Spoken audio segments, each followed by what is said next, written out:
ان الحمد للہ والصلاة والسلام علی نبیہ۔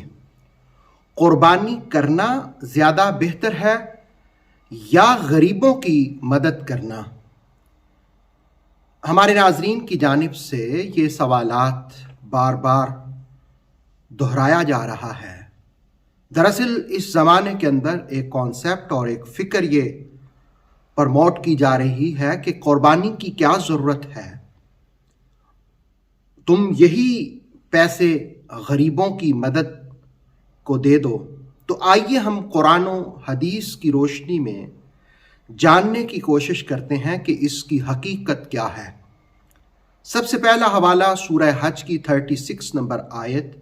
اللہ رب العالمین نے ارشاد فرمایا وَالْبُدْنَ جَعَلْنَاهَا لَكُم مِّن شَعَائِرِ اللَّهِ لَكُمْ فِيهَا خَيْرٌ، اور قربانی کے بڑے جانوروں کو ہم نے تمہارے لیے اللہ کی نشانیوں میں سے بنا دیا ہے، ان میں تمہارے لیے بھلائی ہے۔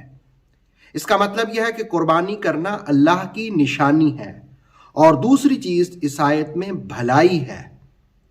اور پھر سورہ حج ہی کی 32 نمبر آیت ملاحظہ ہو، ذَلِكَ وَمَن يُعَظِّمْ شَعَائِرَ اللَّهِ فَإِنَّهَا مِن تَقْوَى الْقُلُوبِ، اور جو شخص اللہ کی نشانیوں کی تعظیم کرتا ہے تو یہ دلوں کے تقوی سے ہے۔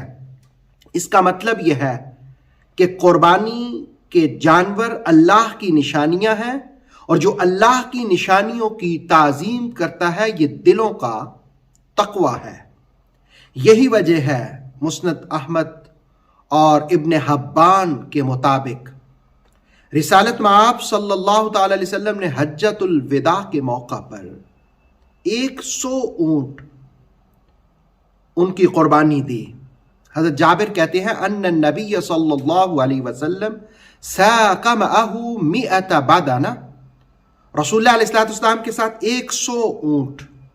فلما انصرف الى المنحر نحر 63 بیدہ، یوم نحر کو رسول اللہ علیہ السلام نے جس وقت قربانی دینا شروع کی تو اپنے ہاتھ سے 63 اونٹ ذبح فرمائے، نحر کیے۔ ثم آتا علیا فنحر ما غبر منہا، پھر حضرت علی المرتضیٰ کرم اللہ وجہ الکریم کو حکم دیا کہ اب تم نحر کرو۔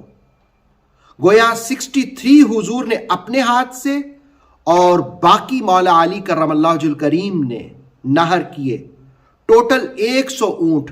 اب اگر ایک اونٹ میں 7 حصے ہوں تو 100 کو 7 کے ساتھ ملٹیپلائی کریں تو 700 قربانیاں بن جاتی ہیں۔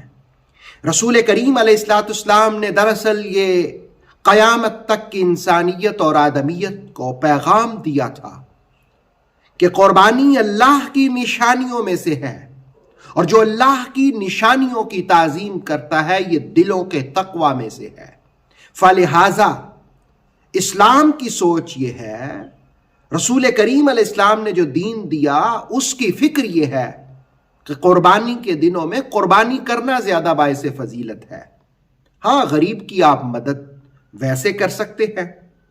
دراصل وہ لوگ جو روحانیت سے غافل ہیں اور مادی خواہشات میں پڑ جاتے ہیں تو ان کو عبادات بے جان رسوم محسوس ہوتی ہیں، تو وہ پھر یہ عقل کے گھوڑے دوڑاتے ہیں اور کہتے ہیں جی یہ جانور ذبح کرنے کی بجائے غریبوں کی مدد کرو۔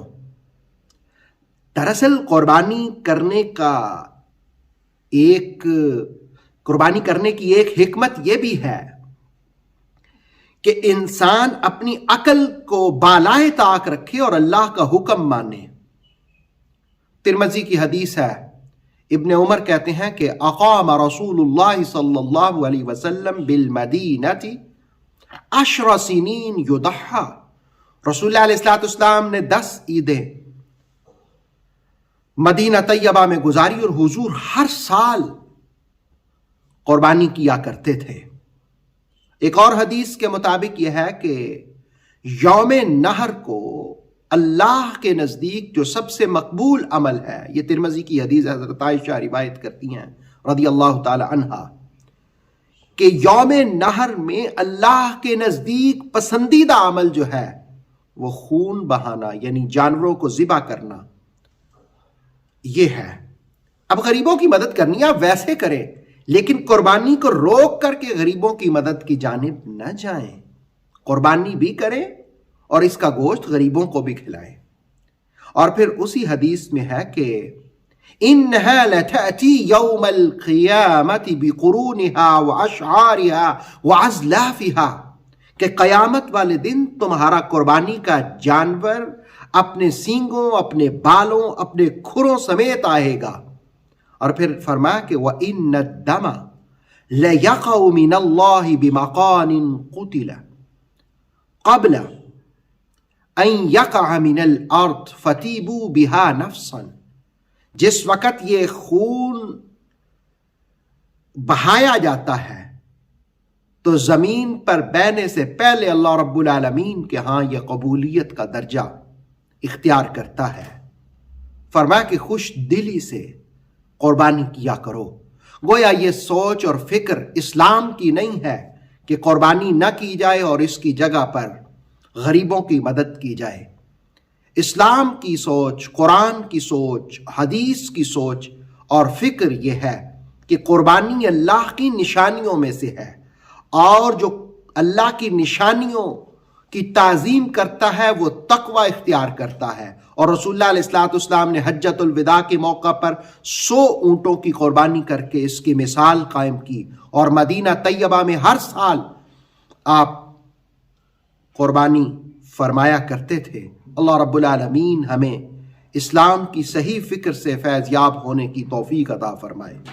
اوتھینٹک اسلامک نالج کے لیے نور وحی یوٹیوب چینل کو سبسکرائب کیجئے، بیل آئیکن کو بھی لازمی پریس کریں۔